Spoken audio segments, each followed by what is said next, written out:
Okay. Mr. Vaquera. Sure. Back on vaccines. It's been reported, people have dug through the budget, found that the so-called 317 program on immunizations has been cut in the President's proposal by 8%, some $50 million.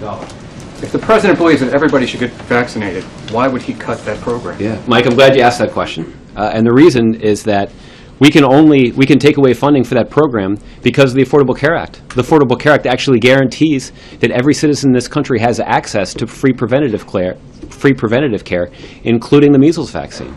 So we no longer need to provide additional government funding to ensure that those vaccines can be administered. This is a great example of how the Affordable Care Act is actually cutting costs, not just for families and businesses all across the country, but also for the federal government.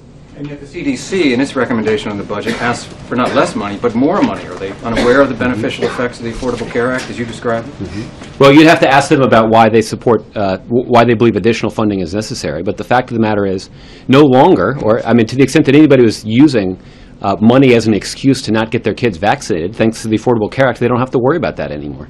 That people who are covered under the Affordable Care Act through essentially getting health insurance through the marketplaces, we have required that those insurance programs include free preventative coverage, including vaccinations like those against measles. So that is one of the other benefits of the Affordable Care Act, both in terms of reducing costs, but also in terms of making people healthier.